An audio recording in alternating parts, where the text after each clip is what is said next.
আপনাদের বাড়িতে যদি কারো বিড়াল থাকে, বিড়াল, বিড়াল বোঝেন তো না কি বলে এটা?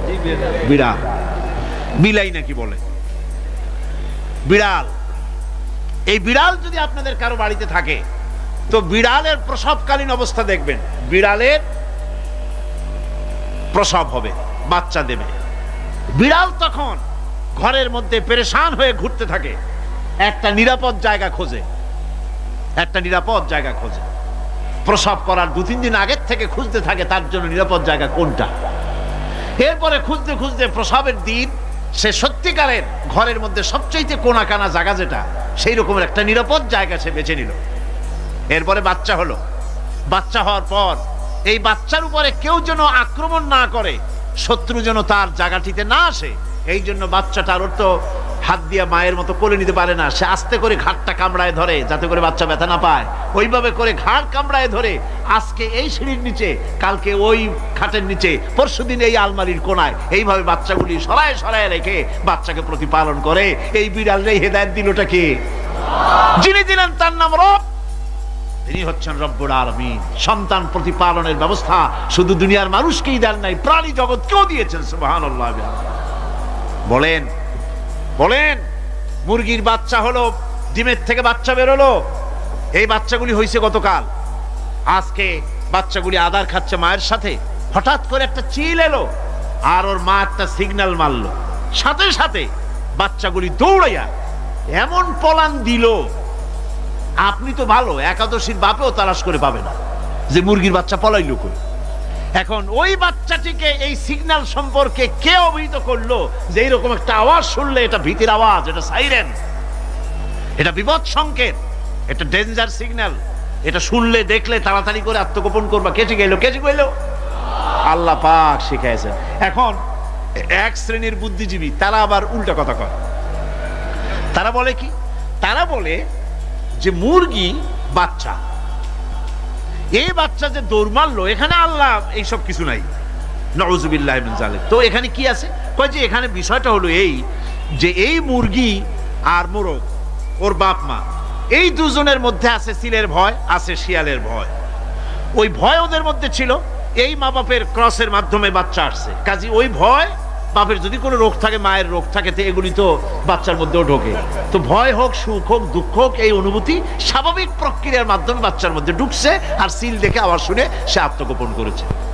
এইটা আমি পড়িয়া আমি আমার আলোচনা এক জায়গায় বললাম বুদ্ধিজীবীদের উদ্দেশ্যে, যদি সত্যিই তাই হয়, মোরগ আর মুরগি মা বাবার মধ্যেই ভয় আছে বলে বাচ্চার মধ্যেই ভয় ঢুকছে, সেই জন্য সে আত্মগোপন করছে, তাহলে আবার মানুষের ব্যাপারে কথাটা আনি। মানুষেরা সাপেরে ভয় করে না মহব্বত করে? কথার জবাব দিলে না, যখন তখন মনে হয় আপনারা সাপ বুঝি ভালোবাসেন। সাপ আমরা সকলেই ভয় পাই,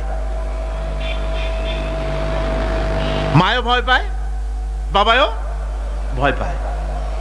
এই মায়ের গর্ভে সন্তান এসছে, সন্তানের বয়স 2 বছর 2.5 বছর, ঘরের মধ্যে কেউ ছিল না, ঘরের মধ্যে একটা সাপ আসছে, একটা সুন্দর সাপ, দেখতে সুন্দর, কিন্তু সে সাপে কামড়ালে মানুষ মরে যায়। ওই সাপটা মাথা উঁচু করে ভনা ধরেছে। এই বাচ্চাটা কি সাপ দেখে দৌড় মারবে, না বাচ্চাটা ওই সাপটাকে ধরার জন্য সে এগিয়ে যাবে? কোনটা করবে? এগিয়ে যাবে।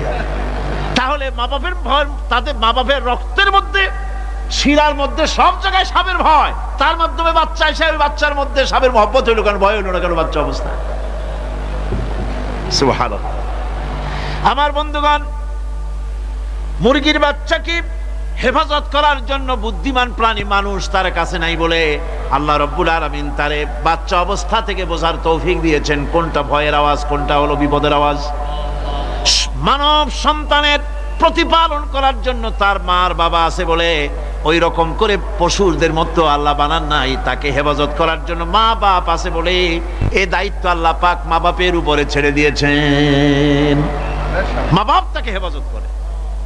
রুবুবিয়তের প্রতিপালন, হেদায়েতের এই প্রতিপালন আল্লাহ পাক মানুষকে এভাবে করে তাদেরকে হেদায়েত দিয়েছেন, তার পথের চলার দিশা দিয়েছেন। নাবুদু এই শব্দ দিয়ে বোঝানো হচ্ছে কি, আয় আল্লাহ পাক এই নামাজের ভিতরে যেমন তোমার হুকুম পালন করে নামাজ আদায় করছি, যেমন নামাজের ভিতরে কিছু খাওয়া যায় না, বাইরে খাওয়া জায়েজ ছিল, নামাজ পড়ছি বলে খানাটা আমার জন্য হারাম হয়ে গেছে। কথা বলা জায়েজ ছিল, নামাজের ভিতরে কথা বলা হারাম করে দিলাম।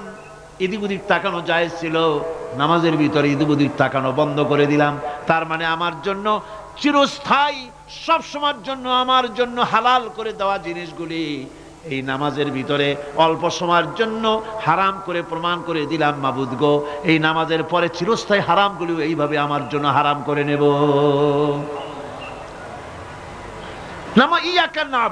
নামাজটা পড়ছি যেভাবে করে, নামাজের বাইরের জীবন চালাবো সেইভাবে করে। সেজদা দিলেই তো সওয়াব হয়। সেজদা দিলে কি হয়? সওয়াব হয়। যদি কেউ ৫-৬টা সেজদা দিয়ে দেয় এক রাকাতের মধ্যে, তো কি হবে? যদি কেউ নামাজ পড়লে তো সওয়াব হয়। ফজরের নামাজ যদি ৪ রাকাত পড়ে তো কি হবে? মাগরিবের নামাজ যদি ২ রাকাত পড়ে অথবা ৪ রাকাত পড়ে তো কি হবে? ইচ্ছে করে যদি এভাবে করে, ভুল করবে নয়, ইচ্ছে করে যদি করে, তাহলে আল্লাহর আইনের সঙ্গে বিরোধিতা করছে বলে সে বিদ্রোহী হিসাবে প্রমাণিত হবে। সুতরাং কথা হচ্ছে, নামাজের ভিতরে আয় আল্লাহ পাক ইয়াকা না'বুদু, এই নামাজের ভিতরে তোমার হুকুম মেনে যেভাবে নামাজ আদায় করি, নামাজের বাইরের জীবনটাও তোমার হুকুম মেনে পালন করব। এটাই হচ্ছে ইবাদতের মূল থিম, মূল আইডিয়া, মূল ফিলসফি। নামাজ ইবাদত করতে হবে জীবনের সব ক্ষেত্রে। নামাজের ভিতরে বললাম ইয়াকা না'বুদু, দোকানদার। এ লোকটা কি? দোকানদার। ঘি বিক্রি করবে, ঘি আনছে দোকানে, তারপরে নামাজ পড়তে দাঁড়িয়েছে।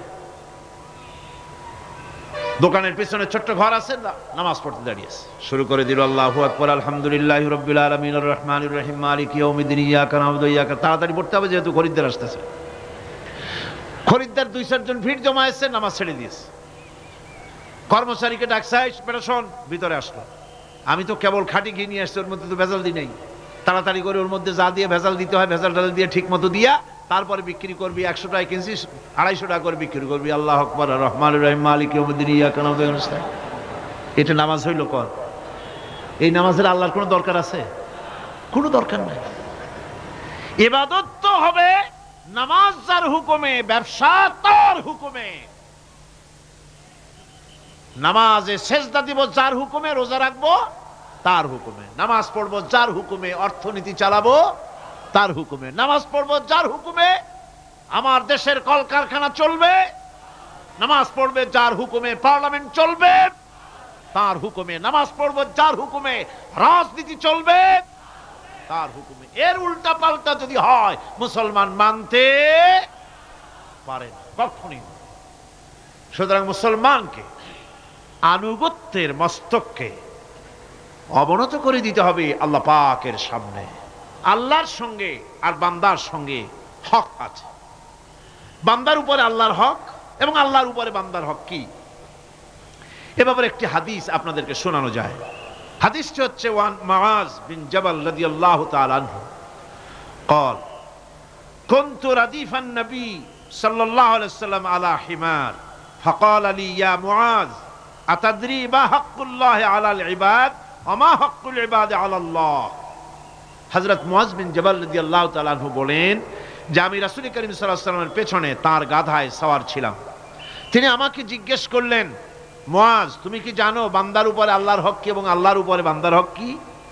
তিনি বললেন, আল্লাহু ওয়া রাসূলুহু আ'লামু, আল্লাহ এবং তার রাসূল খুব ভালো করে জানেন। রাসূল করিম সাল্লাল্লাহু আলাইহি ওয়াসাল্লাম জবাব দিলেন, ক্বালা হাক্কুল্লাহি আলাল ইবাদ আন ইয়াবুদুহু ওয়া লা ইউশরিকু বিহি শাইয়্যা ওয়া হাক্কুল ইবাদি আলাল্লাহ আন লা ইউআযযিবু মান লা ইউশরিক বিহি শাইয়্যা। আল্লাহর নবী বলেন, বান্দার উপরে আল্লাহর উপরে বান্দার হক হতেছে, আল্লাহর উপরে বান্দার হক হতেছে বান্দা আল্লাহ পাকের ইবাদত করবে, আল্লাহর গোলামি করবে, আল্লাহর আনুগত্য করবে, দাসত্ব করবে। সেই আনুগত্য ইবাদত আর গোলামির ভিতরে কাউকে শরীক স্থাপন করবে না। বান্দার উপরে আল্লাহর হক হতেছে যেই বান্দা আল্লাহ পাকের ইবাদত করবে, গোলামি করবে, আর কোনো শিরক করবে না, কিয়ামতের দিন ওই বান্দা সম্পর্কে আল্লাহর হক হবে, বান্দাকে জাহান্নামের আগুন আল্লাহ পাক হারাম করে দিয়ে তার জান্নাত দিয়ে দিবেন। এটাই হলো বান্দার উপর আল্লাহ পাকের হক।